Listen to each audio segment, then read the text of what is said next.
Kami kan yang memelihara iman mereka pada kemudian setelah mereka berkembang di dalam keluarga. Keluargalah pertama-tama sekolah iman, sekolah peradaban, sekolah kemanusiaan, dan Anda para bapak dan ibu adalah guru-guru utama. Bapak dan ibu dalam keluarga, guru-guru utama iman, peradaban, kemanusiaan itu yang membentuk dasar yang akan dihidupi oleh anak-anak Anda. Roh Tuhan ada juga padamu. Hidupilah itu dengan penuh tanggung jawab, dengan penuh syukur. Semoga kita bersama dapat menjadi gembala-gembala, penuntun semua orang beriman siapapun, dan bersama mereka kita berjalan pada keselamatan. Marilah sungguh dalam penuh syukur kita hidup di hadirat Allah sebagai putra dan putrinya yang telah ditebus. Dengan rasa syukur, dengan penuh tanggung jawab, Tuhan memberkati kita. Amin.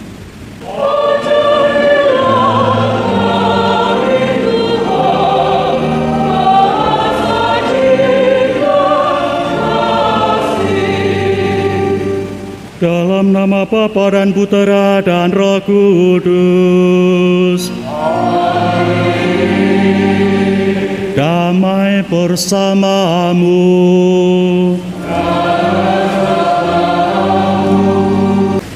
Saudara-saudari yang terkasih, kita semua dari bermacam-macam lapisan masyarakat besar dan kecil, tua muda, bersatu padu dalam satu iman akan Kristus yang kita ikrarkan ketika dibaptis. Dari sebab itu perayaan ini kita awali dengan mengenangkan saat pembaptisan kita masing-masing, yakni dengan menerima percikan air suci.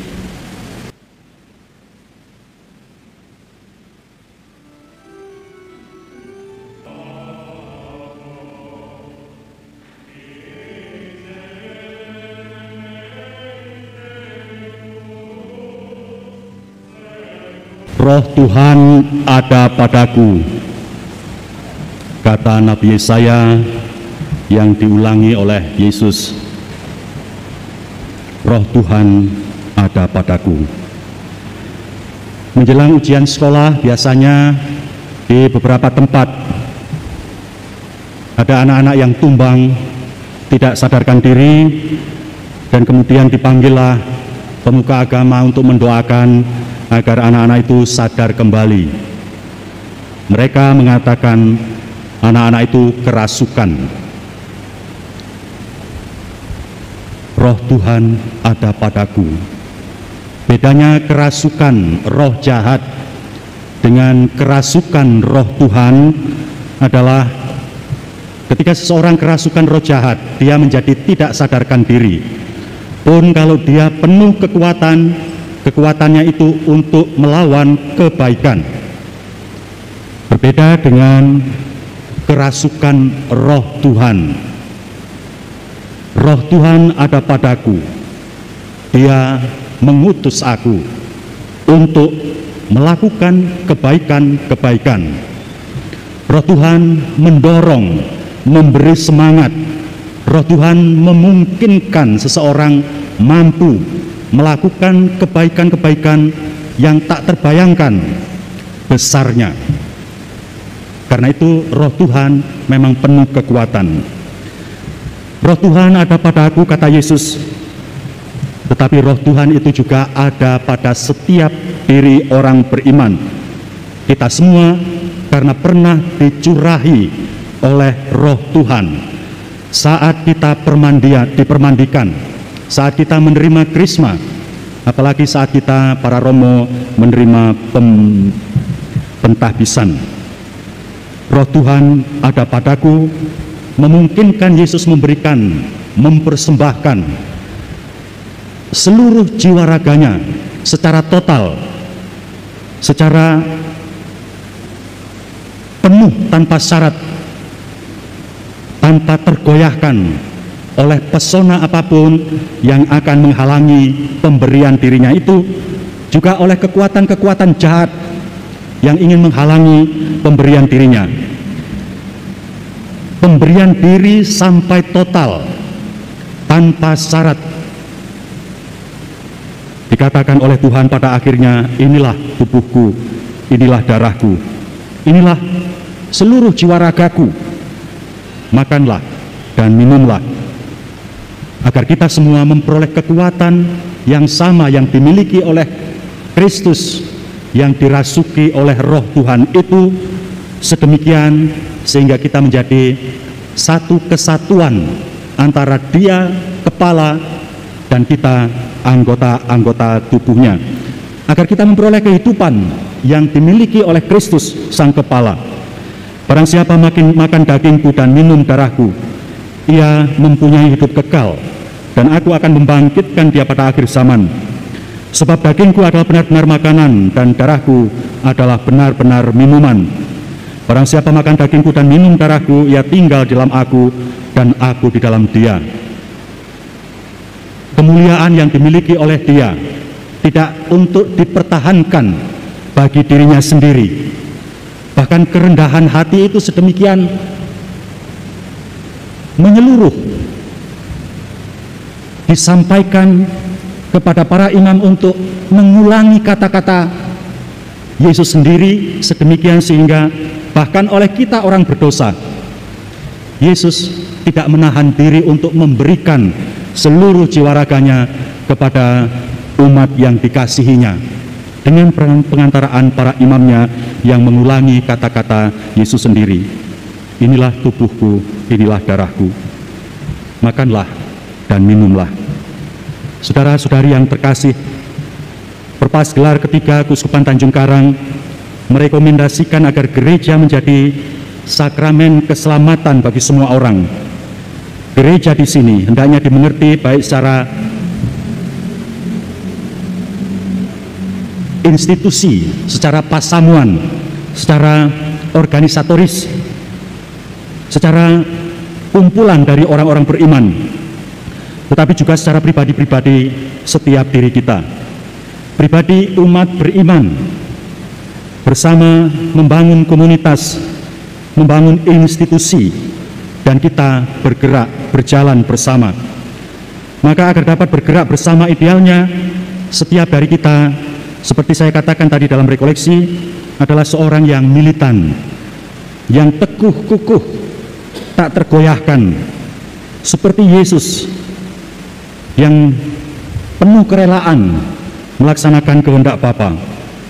Dan hendaknya kita sebagai orang yang militan dalam beriman menjadikan Yesus Kristus dan kitab suci sebagai hidup kita sendiri, sebagai yang merasuki, mendorong, menyemangati kata-kata dan perbuatan kita setiap saat, setiap hari, dalam situasi apapun. Marilah kita bangga menjadi pengikut Kristus dan bangga menghidupi ajaran Tuhan, bangga dan berani berbeda dengan semua orang yang lain yang belum atau tidak mengenal atau bahkan berlawanan dengan Kristus. Sembari kita tetap menjunjung tinggi persaudaraan sejati kita dengan semua orang, dengan semua yang berkeyakinan dan berkehendak baik. Sinode universal kita yang sedang kita jalani, for a synodal church, communion, participation and mission, di dalamnya kita diundang untuk kompak, solid dalam kesatuan kita dengan yang lain, dalam keluarga, dalam komunitas basis, juga dalam masyarakat dan dengan tetangga kita. Bukan terpecah-pecah, saling memfitnah, bermusuhan, atau membenci. Kita diundang untuk saling ambil bagian, berpartisipasi aktif dalam kebersamaan kita. Kita diundang untuk tidak hanya menjadi penonton, sedakep, cuek, tetapi ambil bagian, berpartisipasi aktif, membangun persaudaraan yang sejati dalam usaha baik demi kesejahteraan bersama kita. Dalam hal ini kita juga diundang untuk ambil bagian dalam mempertahankan kesatuan negara kita, bangga akan kebinekaan dalam kesatuan itu. Biarlah tetap tertanam dalam hati kita bahwa NKRI harga mati.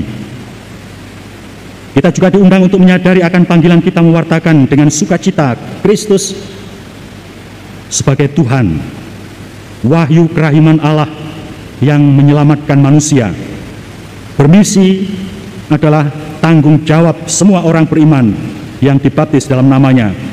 Bermisi adalah bagaimana kita menghidupi Injil bagaimana kita mempraktekkan iman kita itu, bagaimana kita nampak bersaksi dalam hidup kita di muka publik bahwa kita adalah murid Kristus, sehingga mereka melihat perbuatan kita yang baik dan memuji Allah. Tahun komunitas basis gerejawi, mengapa harus kita buat dan apa manfaatnya? Saya beberapa kali mendengar di sana sini ada para saudara kita atau saudara kita yang lompat pagar. Kita pasti kecewa, apalagi kalau dia mantan aktivis yang selama ini sangat sibuk untuk membantu misi gereja. Tahu-tahu lompat pagar. Spontan kita bertanya, siapa yang harus bertanggung jawab? Tuduhan pertama adalah para romo. Itu selalu yang dikatakan oleh umat, kurang perhatian dari gembalanya. Di sini pastilah saya sendiri merasa terdakwa utama. Seakan hidup saya tidak berdampak positif. Sambil mengaku salah, saya ingin mengajak para umat sekalian, hidupilah kembali doa keluarga. Sekolahkanlah anak-anakmu di sekolah Katolik, supaya imannya tetap terpelihara. Bergabunglah bersama tetanggamu yang seiman, dan secara rutin berdoalah bersama. Ini akan meneguhkan iman dari anak-anak kita, dari generasi sesudah kita. Mereka anak-anakmu, karena kami tidak mempunyai anak. Bukan pertama-tama anak kami. Kami kan yang memelihara iman mereka pada kemudian setelah mereka berkembang di dalam keluarga. Keluargalah pertama-tama sekolah iman, sekolah peradaban, sekolah kemanusiaan, dan Anda para bapak dan ibu adalah guru-guru utama. Bapak dan ibu dalam keluarga, guru-guru utama iman, peradaban, kemanusiaan itu yang membentuk dasar yang akan dihidupi oleh anak-anak Anda. Roh Tuhan ada juga padamu. Hidupilah itu dengan penuh tanggung jawab, dengan penuh syukur. Semoga kita bersama dapat menjadi gembala-gembala, penuntun semua orang beriman siapapun, dan bersama mereka kita berjalan pada keselamatan. Marilah sungguh dalam penuh syukur kita hidup di hadirat Allah sebagai putra dan putrinya yang telah ditebus. Dengan rasa syukur, dengan penuh tanggung jawab, Tuhan memberkati kita. Amin. Para romo sekalian, pertama-tama saya mengucapkan propisiat atas Hari Imamat. Tetaplah terus bahagia, penuh semangat, dan tentu setia. Umat Allah sekalian, terima kasih bahwa Anda sekalian telah turut ambil bagian dalam doa ini dan mendoakan kami. Anda yang hadir di sini maupun yang mengikuti perayaan Ekaristi ini melalui live streaming Komsos Keuskupan Tanjung Karang.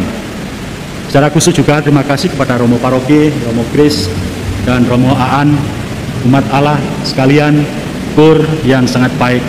Semuanya terima kasih dan propisiat atas kebersamaan kita hari ini.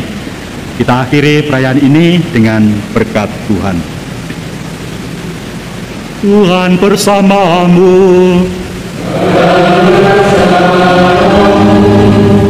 Semoga nama Tuhan dimuliakan sekarang dan sampai selamanya.